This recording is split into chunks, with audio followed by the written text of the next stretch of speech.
To most, Florida is known for its sunny and beautiful weather, just like today. But I'm here to tell you that it's not always sunny and 80. Did you know that Florida is actually the lightning capital of the United States? On average, we get over 100 days where there are thunderstorms in the vicinity, so that puts us #1 in the top 50 states for lightning strikes in a year. Now that keeps us very busy in Severe Weather Center 9, but regardless of the weather, good or bad, you can find us daily in the WFTV studios tracking your skies. I'll take you inside now to the studio where you can see what we do on a day-to-day basis. Welcome to WFTV Studios. Here we have the anchor desk, Greg, Vanessa, our morning anchors. Say hello.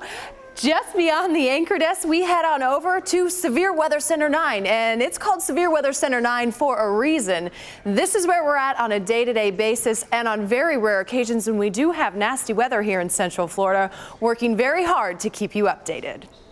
We actually had 3 areas of low pressure within the span of about 500 miles, which I've never seen before. Let me zoom in on the 1,000,000-watt Doppler 9 HD radar. Some of the yellow and orange and red colors all the way up and down and just west of the 417. Large area that's going to be affected by that line of thunderstorms. This is Severe Weather Center 9. This is where we spend our entire day watching out for all kinds of weather, from the bad weather clips that you saw just a moment ago, and we do a lot of that here, but also the sunny days, even the cold days, and that's what we're tracking as we head toward the wintertime months.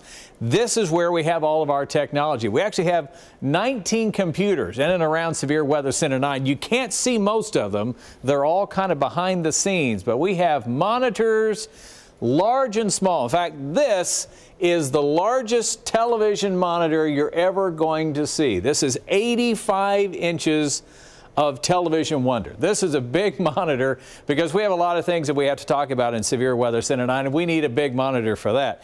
We also have monitors over here. We access everything from our live Doppler 9 HD radar to live weather service or NEXRAD radars, which are stationed all over the country, which we can also pull up here in Severe Weather Center 9, plus our own local forecast computers, which give us the forecast data that we use to talk to you about the weather on television.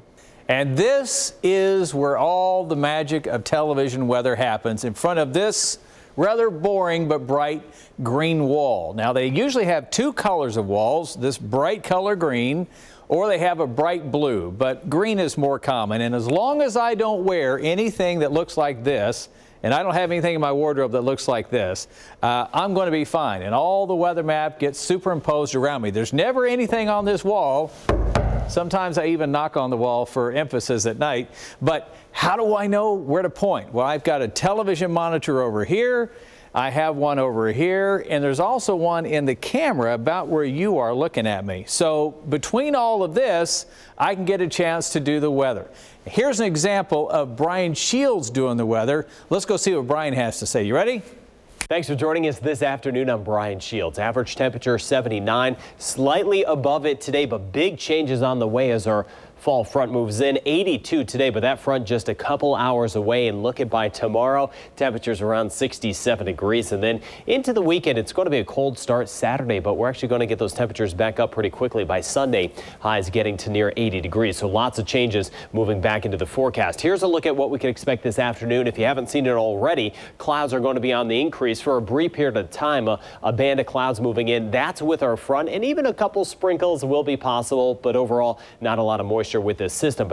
And if you're curious how we make those graphics that are behind Brian Shields, we actually build them. On a day-to-day basis, we make a weather show similar to your PowerPoint presentations. Isn't that right, Brian Monahan? Thanks, Cassandra. Of all of the areas here in Severe Weather Center 9, all of the data, all the forecasting we do, everything goes right here into this computer. Now, you heard Cassandra say this is a lot like what you would see, say, if you were putting together PowerPoint slides for maybe a presentation you would do at school or something like that. What we do, we put our forecast together, and then we have to be able to tell you the story of what's going to happen, and we do that graphically. And on the day that I'm doing this graphic, I'm going to draw a cold front on here because we just had a really strong cold front come through Central Florida. And this is going to show the people watching at home at night that the cold front has passed by Central Florida. Not only that, we have a lot of sunshine around, so I have icons for that where I can put on what the sky is going to look like for the day. Now, throughout the day, we're updating our forecasts, and even in a set of evening weathercasts, for example, we want to be able to show you different things in each weathercast. So